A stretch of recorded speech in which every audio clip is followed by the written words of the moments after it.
convidamos o Relações Públicas do Corpo de Bombeiros, o Tenente Coronel Wilson de Paulo, para falar a respeito aí dos perigos de alguns rojões que são comprados sem nenhum problema nas casas de gênero. Um artefato ele foi utilizado aí na manifestação no Rio de Janeiro, que culminou com a morte de um cinegrafista da rede Bandeirantes de televisão. Esse rojão, Coronel, ele é utilizado e encontrado facilmente aí nas lojas do ramo. E quais os cuidados necessários para essas pessoas que vão manusear o artefato? Bom dia, é um prazer recebê-lo aqui no Tribuna Livre para falar a respeito de um assunto agora que está aí em pauta e tão perigoso, não é? Realmente. Bom dia a todos os ouvintes da capital. Bom, a primeira observação, a primeira preocupação do usuário é aonde ele vai comprar. É a casa que está vendendo, o comércio que está vendendo estes artefatos. Elas passam também pela vistoria do Corpo de Bombeiros Militar. Existem regras para se vender esse produto, para se armazenar esse produto. A origem dele, ele tem que ser nacional, sem dúvida alguma. Não vai comprar em Paraguai, não vai comprar em Bolívia, não vai comprar em nenhum outro local que não seja no Brasil. Nós temos aí regras específicas e rígidas para cuidar dessa segurança. Essa é a primeira observação. A segunda nós temos classes A, B, C, e cada classe tem uma idade que pode comprar essa. Então, os vendedores, em tese, aquelas casas sérias, orientam: esse aqui você pode, esse aqui você não pode.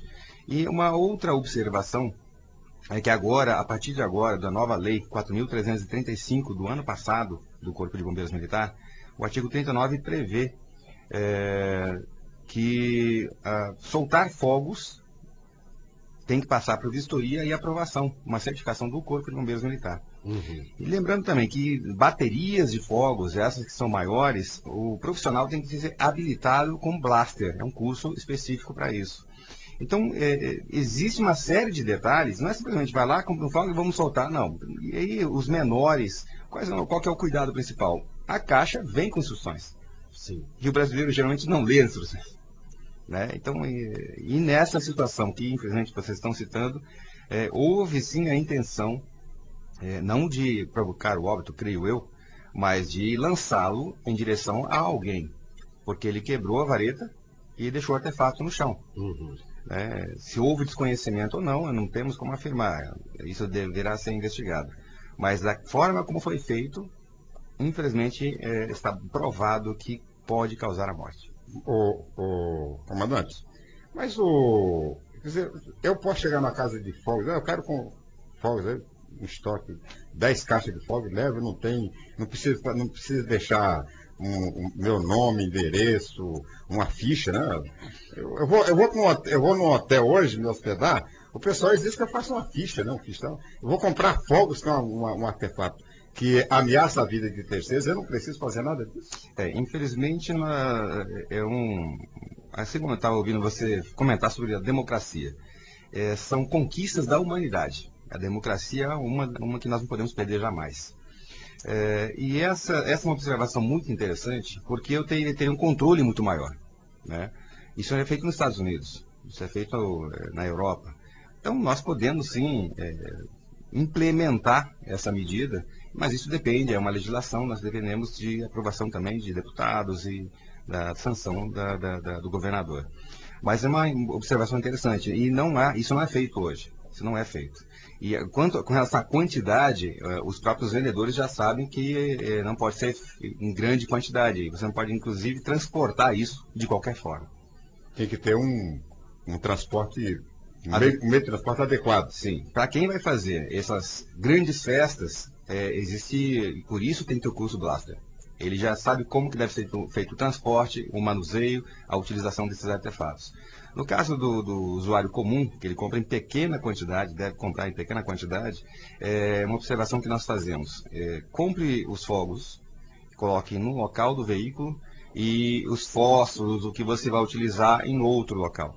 Né? Porque só a fricção já é suficiente para provocar a ignição do artefato. Agora, nós vamos ao Rio de Janeiro, nessa situação aí que tirou a vida desse cinegrafista.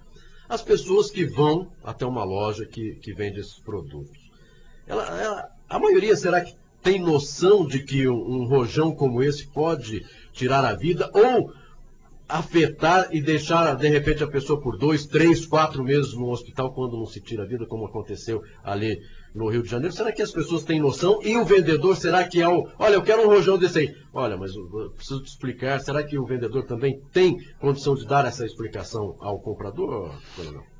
Os vendedores, eles passam por um treinamento nessas casas aí, as que são sérias e as que estão... Quando eu falo de sérias, é porque existem muitas clandestinas, né? Existem supermercados vendendo rojões, eles não podem. Eles podem vender até determinada classe, que são os fogos menores. Uhum. Esses maiores, se você verificar, denuncie no 93, nós vamos fazer uma vistoria e vamos providenciar que seja aplicada a legislação. Esses fogos de artifício, a pessoa geralmente não tem noção nenhuma. O que nós comentamos muito é a postura, né? E aí eu falo que é o cidadão, é a pessoa. O Brasil, assim como o mundo, vem passando por uma evolução interessante, né? E nos últimos anos, até comentou sobre o celular, sobre smartphone, isso é tecnologia.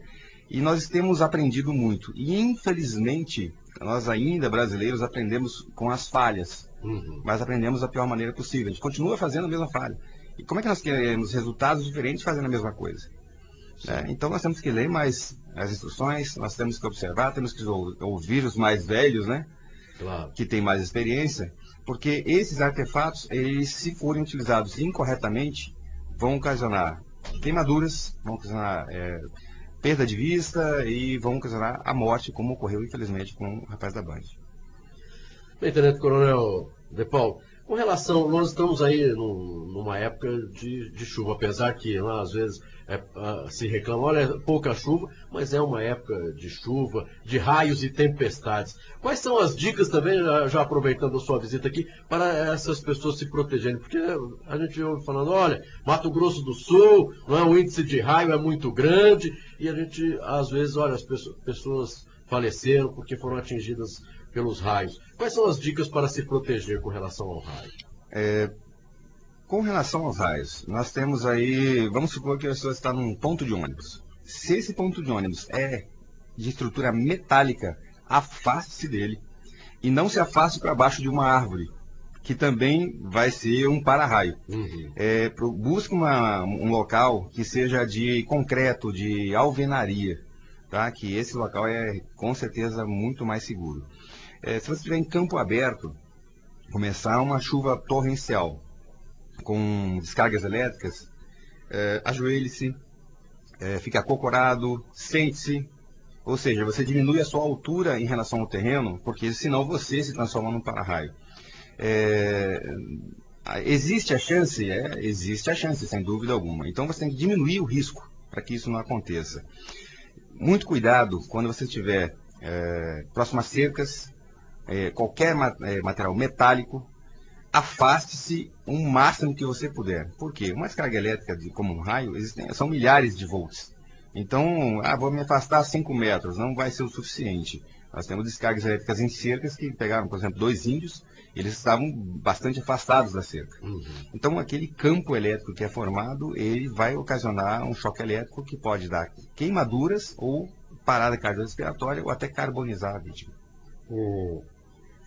Comandante, por que há regiões, por exemplo, Mato Grosso do Sul é um dos estados mais vulneráveis, né, à incidência de raios e tal? Por que essa diferença? Por que Mato Grosso do Sul? Por que São Paulo é menos? Porque dá uma explicação, dá para dar explicação rápida sobre esse fenômeno? Olha, Sérgio, agora você me pegou. Não é minha área. Eu não saberia te dizer o porquê. Mas a realidade, né? Sim, é uma realidade. Eu não saberia dizer para você o porquê dessa situação. Agora, nós temos aqui, por exemplo, indo para o Paraguai, nós temos um clima diferenciado. Né? Nós sempre ouvimos falar sobre isso, eu morei 2 anos lá e realmente é verdade. Por conta de situação geográfica e climática. Então é possível que, como nós estamos numa região que é bastante plana, né, um planalto, nós temos uma região onde deve ser muito propício para essas transformações climáticas que são agora cada vez mais rápidas, nós temos muita água ao mesmo tempo e com certeza vai haver uma descarga muito maior de raios. Tenente Coronel De Paulo, com relação a crianças e piscina, essa é uma outra preocupação. Infelizmente, também a gente às vezes dá notícia aí de que criança caiu na piscina e pessoas adultas não estavam próximo e que infelizmente foram a óbito. De que maneira cuidar, quais são os cuidados necessários, não é?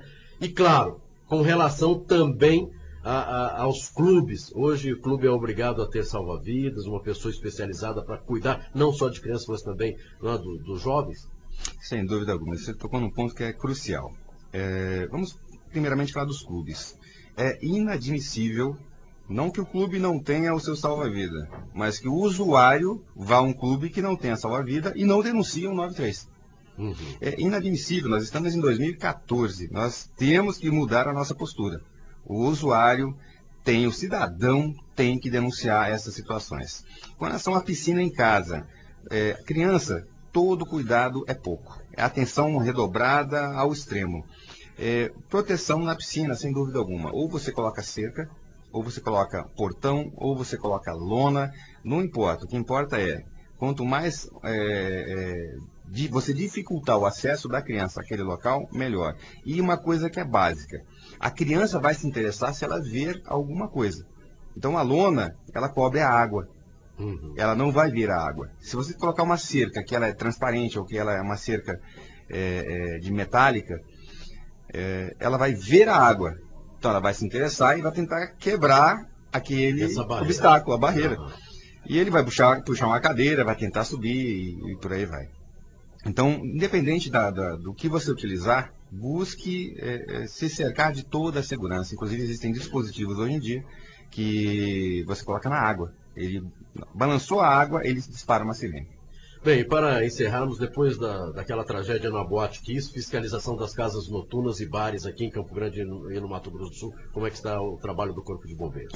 Sempre lembrando que as vistorias, elas ocorrem todos os dias, de 10 a 15 vistorias na área sul e na área norte. Então nós temos até 30 vistorias por dia.